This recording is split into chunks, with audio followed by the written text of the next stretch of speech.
Right then, next episode on Project Golf.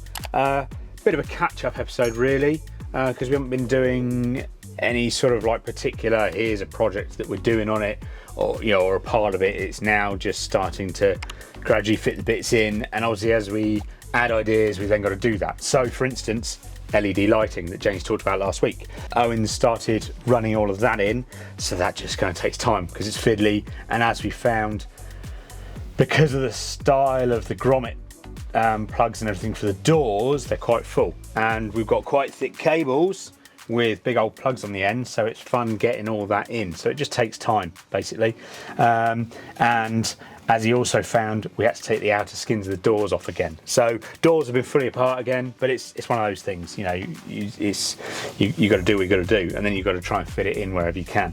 So yes, LED lighting is going in. So for instance, this is the rear driver's side door. 2 cables coming in through the grommet. They've already been cable tied into the door roughly where we need them, so we can meet up with the door card lighting. Then it's going to run down through with the factory looms as best as possible, and then at the back, you can't see it at the moment, but there's a little driver just here in the center that we fitted into the underlay section, which will control both the right hand side and the left hand side lighting from the back here. Then we've done a similar thing at the front. We've got a controller down here in the floor down here that's doing all 4 footwell lights. So we're going to have a footwell light at the front, left and right, and then also the seats actually have a little cutout from factory down in the framework that we can get a footwell light into. So we've been just for the moment loosely running the cables to there, and we've got another one over here as well. So that's all lighting and things going in. Yeah, I think that's it. There's basically, obviously, we've just got bits and pieces hanging around, but you can see, James went through it all. These would be the separate lights that go in like the pockets of the door cards. So we've got a little one that's going up at the top near the handle, so it kind of lights up the handle quite nicely, which would be quite cool. And then a larger one that's going to go down into the pocket area of the lower of the door card, so they'll be separated each like that, and it will just accentuate the doors nicely. But obviously, because it all works together, it means we can have all the lighting doing the same thing. So it'll obviously be doors, footwells, rear doors, and then we'll have strip lighting going around the subs and the amp. Let's talk about what else I've been able to do in the back. Right then, in my hand I have these are called big head fixings.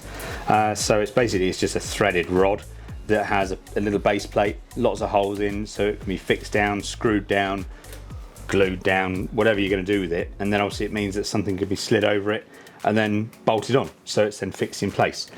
These work brilliantly and can be actually quite nice and sneakily fitted, and that's exactly what I've done in the back here. So it's nice and simple. I just picked up the framework, the natural framework, strengthening framework if you like, that's in the bottom of the spare wheel well. You might be able to just make it out here. You got like a little 3 sections just here. I've aerodieted, well, it's like a 2-pack resin and also a couple of tech screws just to hold them in place. 3 big heads that then because of the length of them, I just went with little 30mm ones. They're not mega long.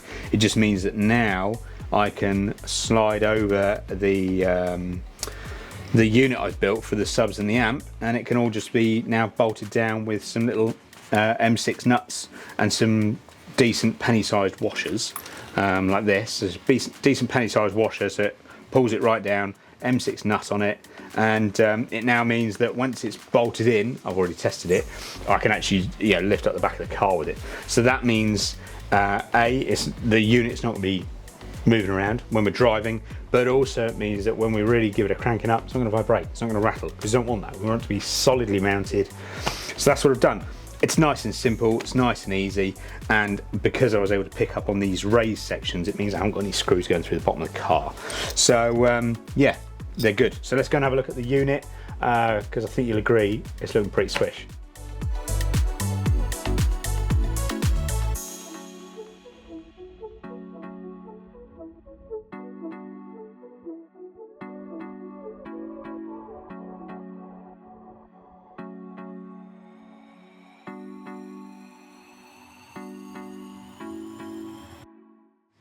it's built. I've Alcantara'd it after doing the fillering and smoothing everything off so we didn't get too many sharp steps under the Alcantara, because obviously it shows it all up. I was able to then, spray a load of glue over it and chuck some lovely, I can't help but stroke it, it's nice, isn't it? Chuck some Alcantara over it, and I think it's tied it up really nicely. It's done exactly what I wanted it to do, basically, and then I just trimmed around the edge, because it doesn't need to all be covered, it just needed a nice edge for the topping.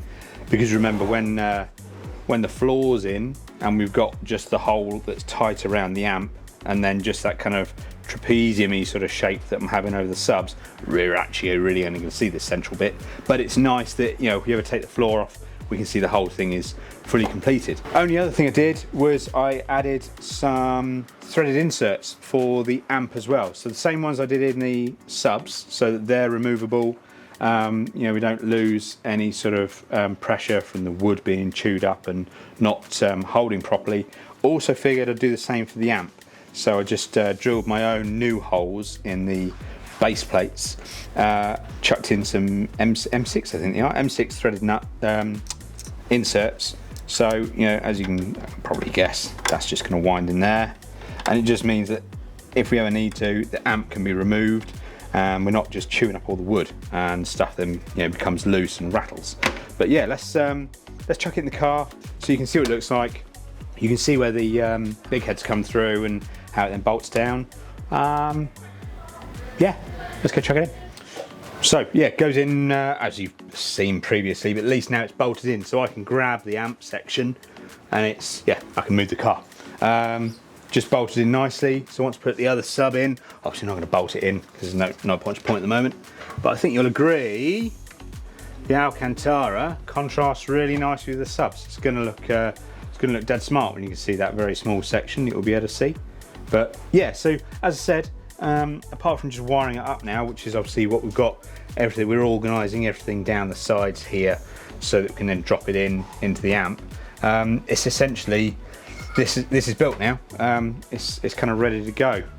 We'd be able to plumb it all in and with a head unit, you know, send some power through it and send some sound through it, which is pretty cool. So that's a good bit done. It's now on to just running the rest of the cables, and then I can get on to making the floor. So yeah, we're doing all right. The next project I was sort of looking at was obviously this amp, DSP amp has a little controller that goes with it. Admittedly, I can't remember the official name. Oh, it's a CSP controller. So it's a little CSP controller that just gets mounted in the front of the car. It just means you can use a volume, you can have like a main volume. It'll give you, I think it gives you like a sub control, like a sub level control, and I think you can possibly scroll through presets as well. But obviously we need to mount it somewhere. So what I've been having a little play with and a toy with is the sunglasses holder up in the central interior light section at the front. So what I've done, let's put some of this down, is I've actually fully disassembled the sunglasses holder, because there's a whole mechanism that sits in here, so then that swings down. And previously in an RS4 I fitted a DSP controller and a sunglasses holder, but that was at the front further forwards, and then when it swung down like vertical, so it worked a treat. But this one only swings down kind of halfway like that. So what I'm thinking is utilising this because of the shape of it, solidly mounting it, but then having a cutout for the controller to sit kind of in there, so it'll sit at a kind of a bit of an angle. But it's fun working out all the angles and the shapes and stuff. But that's how far I've got with it at the moment, just kind of disassembling and working with it to see what I can do. But I think that's going to be the best place for it. It'll look smart once it's done. I did a bit of Googling actually, and other people have done a similar thing in Mark V's. So it seems like a good place to do it. It's just working, like I say, it's working out the angles and the shapes and the curves and stuff like that. So I think that's about where we're at now, really. It's just, yeah, carrying on running the rest of the lighting, and then just gradually chipping away at the little bits and pieces. But obviously, because we've got advancing car and we've got a sister system as well, company, motorhome retrofits. That's all ramped up as well because it's hot now. So it's finding the time to work on this and get some of those jobs done. But we'll keep on top of it and we'll try and give you as regular updates as possible. But yeah, it's getting there. It's going to look cool. It's going to be good. Stick with us and we'll see you again soon. Thanks for watching.